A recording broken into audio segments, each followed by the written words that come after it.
Esa noche llegó un mensaje a mi teléfono. Eran unas simples palabras, pero en verdad leerlas me produjeron mucho miedo. Perdón, ayúdame, o me va a matar. Eso decía ese texto. El número era desconocido, y en la foto de perfil solo tenía una imagen oscura, una que había sido tomada por alguien en las sombras de la noche. Yo respondí de inmediato, pero los mensajes parecían no llegarle. Intenté marcar, pero después de entrar el tono de inmediato me daba la respuesta de que ese número no tenía señal o se encontraba apagado. Era extraño. El mensaje de texto no parecía ser una broma. Era de apenas unas cuantas palabras, y tal vez era alguien que se había equivocado de teléfono. Fue así que busqué en mi registro de llamadas, en aquellos números que me hubieran marcado antes y que no tuviera registrados, pero tampoco encontré nada. La realidad es que pude haberlo olvidado, pero por alguna razón extraña, aquello me dejó pensativo. Todo eso era muy raro. Al día siguiente decidí acudir a mi compañía de teléfono para pedir un registro de meses anteriores y para averiguar si es que se podía saber a quién pertenecía ese número. Pero ellos me dijeron que no era posible, no solo por la privacidad de la gente, sino que para determinarlo, el teléfono debía estar encendido, además de yo contar con una orden judicial para solicitarlo. Ahí quedó todo con la compañía de teléfono. Sin embargo, no dejaba de pensar en ello. No solo por lo raro de la situación, sino porque esa misma noche experimenté una terrible pesadilla que me habría despertado de un sobresalto. No suelo recordar lo que pasa cuando duermo, pero esa pesadilla se había quedado en mi mente de forma muy clara. Recuerdo que en aquel sueño me encontraba caminando por la calle. Lo hacía de noche, pero no podía ver más allá de unos metros a mi alrededor, cuando de pronto comencé a escuchar a una mujer que pedía mi ayuda. Aquella voz por alguna razón me parecía conocida. Sin embargo, en el sueño no pude relacionarla con alguien en concreto a quien yo recordara. El caso es que aquella voz me llamaba a la distancia, y yo por alguna razón sentía angustia e intentaba acercarme a esa persona, pero era imposible llegar a ella. No pasaba mucho tiempo de aquella búsqueda, cuando de pronto algo alrededor hacía que todo se oscureciera, logrando que yo cayera al vacío, mientras aquella voz gritaba de dolor y angustia. Y ese era precisamente el momento, el punto exacto en que el susto me hacía salir del sueño. Ya había pasado un día, y seguía sin sacarme aquello de la mente. En verdad me preocupaba, y quise buscar otra opción para saber al menos cómo encontrar a la persona que me hubiera enviado el mensaje. Por lo que esa tarde fui directo a casa de mi tío. Él era un agente de la oficina de la policía local, y ese jueves era uno de sus días de descanso. Me llevaba bien con él, y por eso sentía confianza de contarle, además de mostrarle lo que había recibido en mi teléfono celular el día anterior. Él al principio trató de disuadirme, de calmarme, diciendo que tal vez no era nada. Sin embargo, se dio cuenta de que por alguna razón yo me encontraba muy angustiado al respecto, y es que no lo podía evitar. Al principio solo era el mensaje de texto, pero desde que en mis sueños había escuchado aquella voz, algo me decía que no era una simple equivocación, una simple casualidad o un error. Fue por eso que en algún punto me pidió mi teléfono. Se puso a ver la hora de aquel mensaje y el último registro de actividad en aquel otro número. Sin embargo, en ese momento algo había cambiado. Para entonces la foto anterior ya no era la misma. En ese momento ya no mostraba a una persona entre sombras, sino que ahora había un camino desde el cual se veía parte de la ciudad. Un lugar elevado, el cual yo conocía perfectamente. Ahí fue que por alguna razón sentí temor, angustia, no por mí, sino por alguien que tenía un par de años que ya no veía y que ahora perfectamente relacionaba con aquella voz en mi pesadilla. Mi tío de inmediato vio cómo me paralicé.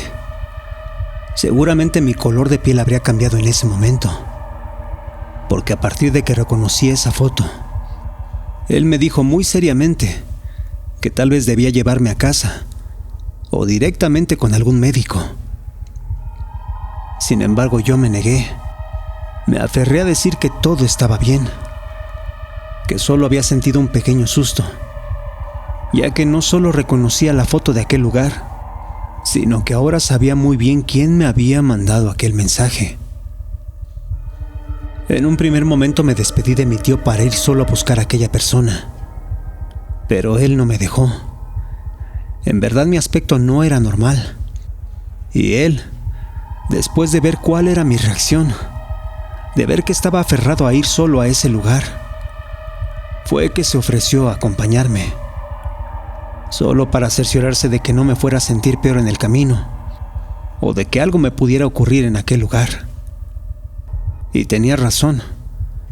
Yo estaba agitado, pero no podía ir solo a esas horas, y mucho menos después de ver que aquel mensaje no era una broma, una equivocación, o mucho menos una falsa llamada. Estando en el auto le conté todo lo del sueño, y de a quién creía que pertenecía esa voz que había escuchado en la pesadilla. Todo había sucedido un par de años atrás. Había conocido a una chica en el metro. Ambos íbamos en la misma universidad.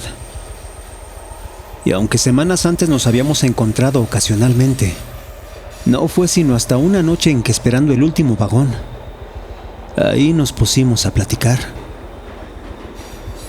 Ambos nos hacíamos compañía. Ya era tarde, y de alguna forma a primera vista habíamos empezado días antes a tener esa conexión. Su nombre era Paula. En aquel momento tenía unos 19 o 20 años. Se trataba de una jovencita bastante atractiva, que siempre vestía con ropas oscuras, siempre de negro, con maquillaje bastante exagerado, con sombras pronunciadas en los ojos y con una actitud lúgubre que, en mi caso, en lugar de alejarme, me hacía verla muy atractiva e interesante. Sin embargo, para muchos chicos de nuestra edad, y sobre todo de la carrera que ella estudiaba, su imagen era demasiado extravagante. Nadie en realidad se le acercaba después de clases, y aunque parecía que ella era de actitud agresiva o problemática, la verdad es que era una chica muy tímida y delicada. Yo en un principio no era exactamente su tipo, pero tampoco era alguien vanidoso o extravagante. Simplemente era un joven callado, discreto, con cabello largo y algunos gustos musicales similares a los de ella. Fue así que después de aquel primer encuentro, poco a poco fuimos coincidiendo con más frecuencia en los pasillos de la universidad. Ella trabajaba en una librería cerca de la escuela. Le encantaba mucho leer, y aunque nunca me invitó a su casa, ni yo a la mía, siempre nos acompañábamos de camino a la escuela, de camino a su trabajo, o a algún lugar solitario en la ciudad. Y ese era precisamente uno de esos espacios, el que el día de hoy aparecía en la foto de perfil que me había mandado aquel mensaje. Se trataba de un lugar donde teníamos largas pláticas sobre lo que pensábamos de la vida, sobre lo que queríamos del futuro y lo que creíamos podíamos alcanzar. Sin embargo, aquello no duró mucho. Al cabo de unos 3 o 4 meses de vernos casi a diario, de entendernos a la perfección, un día ella me dijo que aquello debía terminar, que no podíamos seguir viéndonos, que no debíamos estar cerca por mucho más tiempo, ya que, según ella, no quería hacerme daño. De momento no entendí nada. Creí que simplemente se había aburrido de mí, por lo que días después quise hablar con ella, insistir en que aunque fuera necesario distanciarnos, podíamos seguir en contacto, porque lo que entre ella y yo se había dado era muy especial. Sin embargo, nunca accedió. La única respuesta que tuve fue una carta, en la cual me explicaba que ella no estaba hecha para la felicidad, o esas utopías de la gente ignorante a nuestro alrededor, que ella desgraciadamente estaba destinada al sufrimiento, a la soledad, porque había algo que pesaba sobre ella y que no podía cambiar. Aquello me pareció una forma muy extremista de pensar, muy radical. Sin embargo, así había sido desde que la conocí. Pero para ese entonces, me parecía que todo aquello se debía a un estado de depresión, que al parecer se había incrementado en extremo. Su visión del mundo era lúgubre, pesimista, depresiva, y tal vez esa era la razón por la cual, a pesar de ser una chica atractiva, siempre se encontraba en soledad. Aquello me daba mucha tristeza, no solo por el hecho de estar apartado de alguien a quien ya estimaba y quería, sino por ella misma, que no se daba la oportunidad de hacer a un lado la depresión y aquel pesimismo que la rodeaba. Paula a los pocos días dejó de ir a la universidad, renunció a su trabajo, y yo intenté llamarla algunas veces, pero su teléfono siempre sonaba apagado o fuera de servicio. Yo me di cuenta que más bien lo que sucedió es que terminó por bloquearme. Así que en algún momento, por mi propia salud mental, eliminé y me olvidé de su contacto. Al menos hasta el día de hoy, que recién tenía en mi teléfono este mensaje. Al escuchar el relato, mi tío entendió que el llamado de auxilio de Paula, mi amiga, no era menor. Que en realidad, al ser una persona depresiva, era importante no pasar por alto aquel grito de ayuda. Fue así que pronto llegamos al lugar que yo reconocí en la foto. Se trataba de una curva a las faldas de un cerro.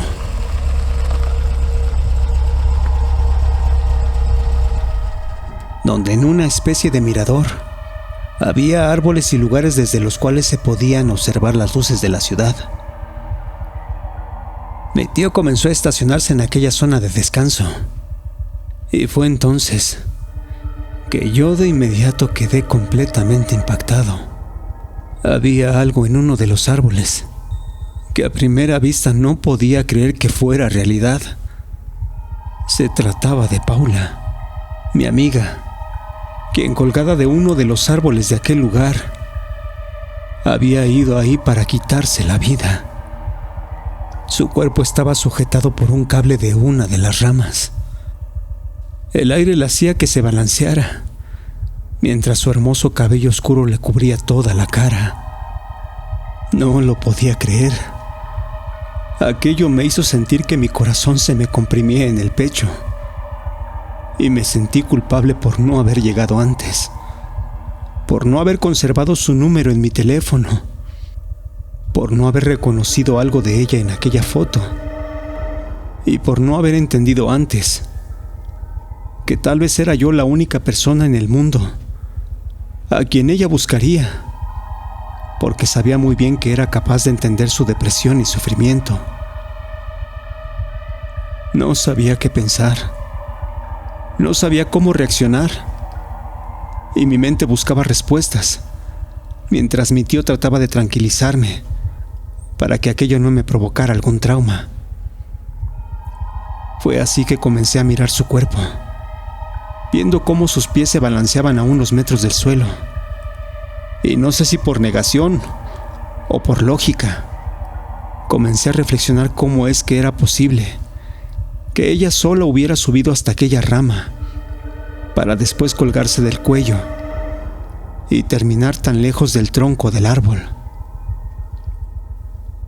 Mi tío, cuando pude mencionarlo, también lo notó. No solo porque era extraño, sino evidente, que hubiera llegado a tal lugar sin una escalera, o algo que le ayudara a escalar aquel árbol. Fue así que la lógica nos hizo entrar en razón, y de inmediato se comunicó con sus colegas de la estación de policía.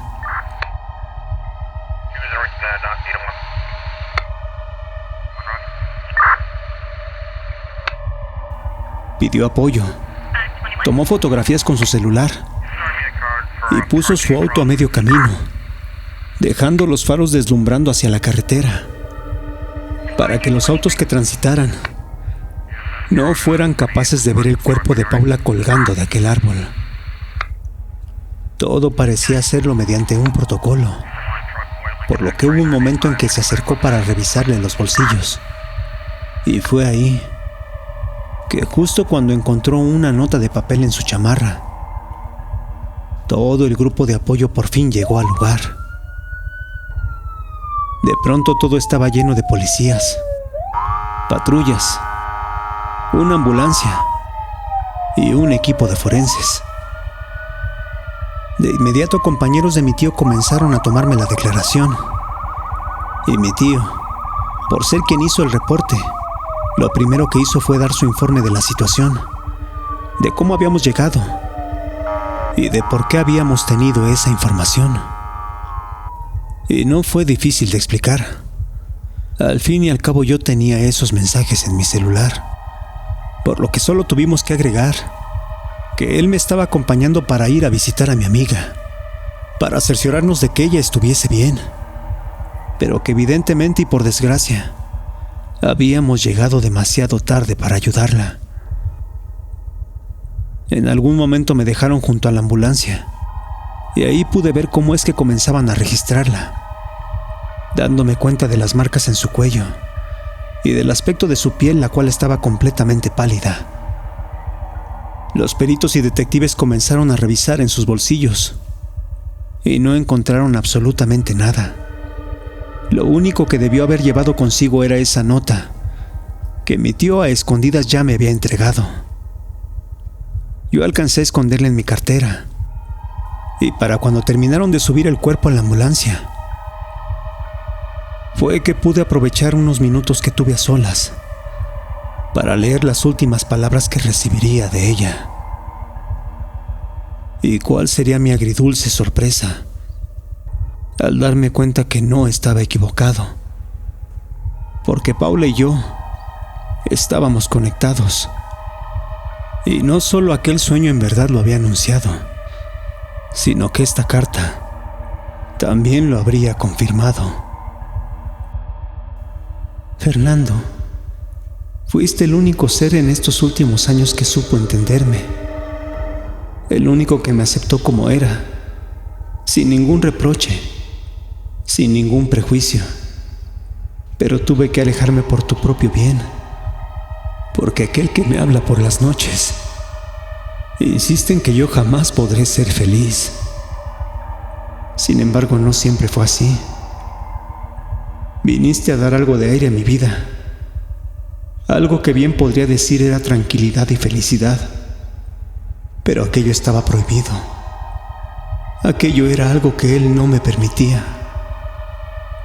Así que a pesar de lo agradable que era estar contigo, todo poco a poco iba colapsando en mi vida, llegando a un punto en que sus amenazas fueron más insoportables y violentas, advirtiendo que si no me alejaba de ti, ambos sufriríamos las consecuencias.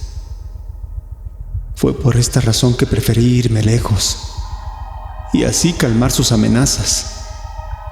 Pero ha sido inútil, porque cada vez se hace presente ante mí con más frecuencia, insistiendo en que el único camino para mí es dejar que él decida cuál es mi destino, por haber faltado a sus exigencias. Y la verdad es que tengo mucho miedo, pero ya no aguanto su presencia en cada uno de los rincones de mi casa, en mis sueños y en cada una de esas pesadillas. Y hoy iré a ese lugar donde tuve grandes momentos contigo, para enfrentar ante él mi existencia.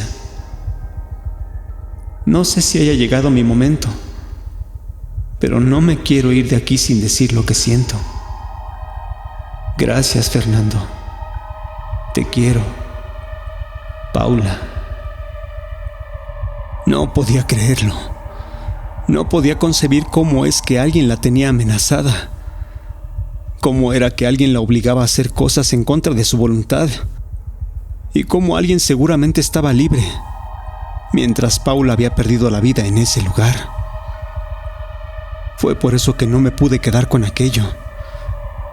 Y cuando llegamos a la oficina de policía, les dije a mi tío y a los oficiales que había encontrado esa carta al llegar al lugar, que no la había mostrado antes porque estaba en shock, y que me sentía con la obligación de hacérselo saber, para que ellos investigaran sobre quién podía estar detrás de todo esto. Fue así que cambió todo. De inmediato pasé de ser testigo a posible culpable.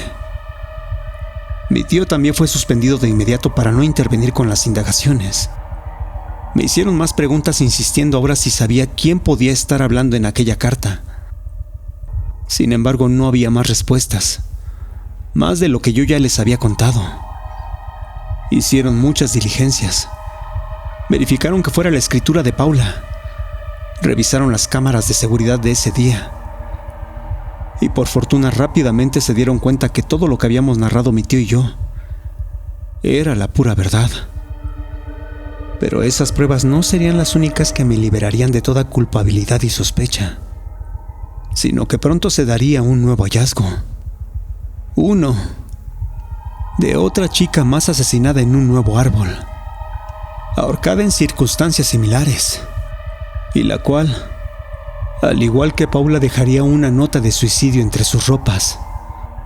Aquello pronto se sabría no se trataba de casos aislados, ya que al hacerse público todo, la información comenzó a fluir rápidamente, revelando que al respecto había situaciones idénticas, las cuales venían presentándose meses atrás en las cercanías de esa misma zona, y donde todos tenían que ver con jovencitas de las mismas características, de los mismos gustos y con comportamientos similares. Aquello rápidamente hizo pensar a la policía y a las autoridades que no había duda, todo debía ser obra de un único asesino o responsable. Sin embargo, no era tan fácil.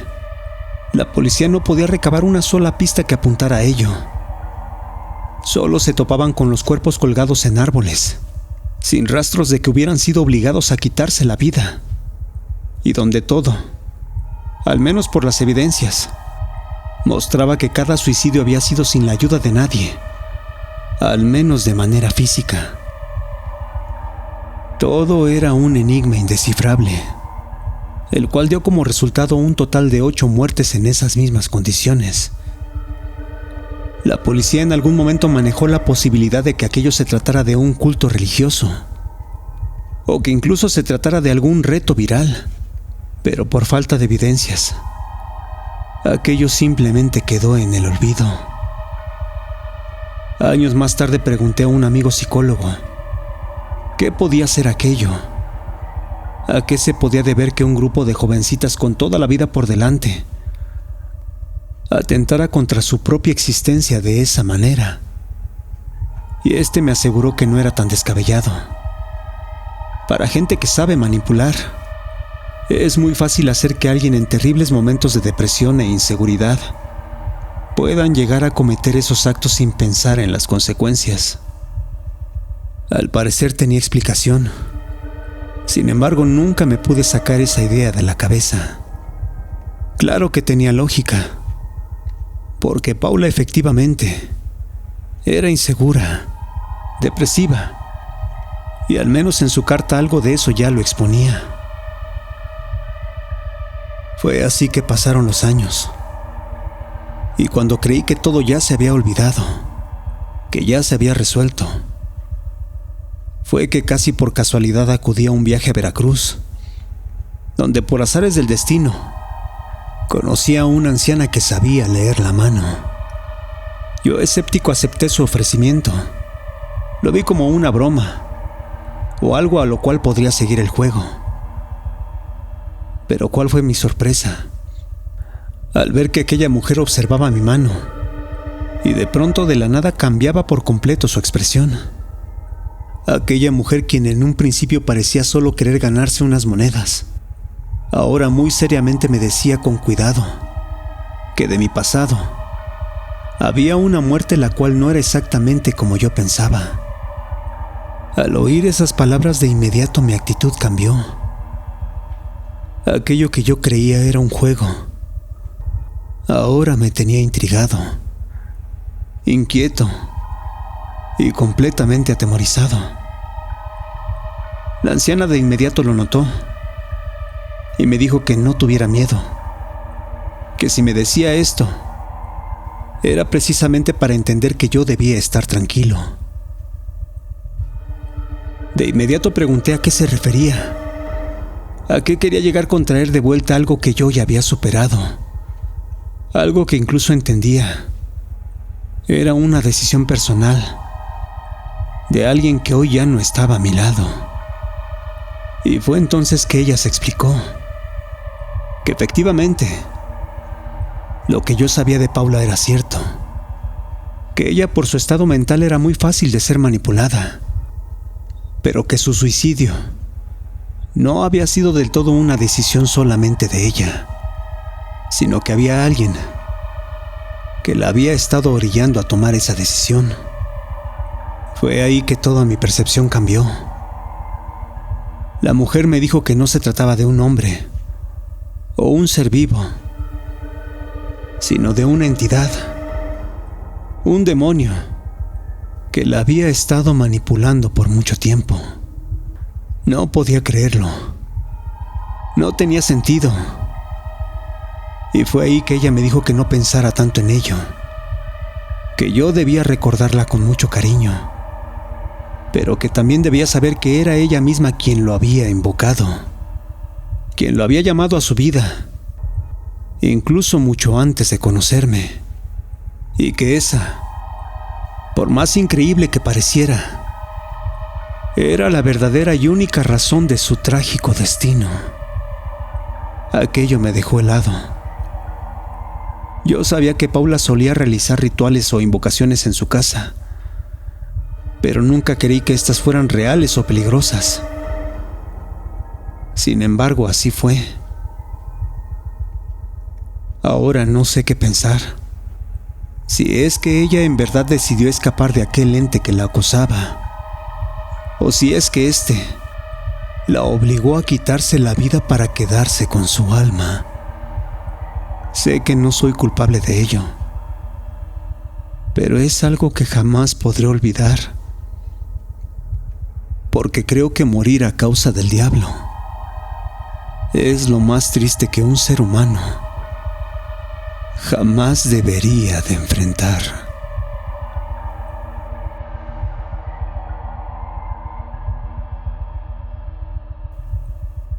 Gracias por escucharnos. Si te gustó lo que has oído, te pedimos nos regales un like, te suscribas y compartas. Esto es Radio Caníbal.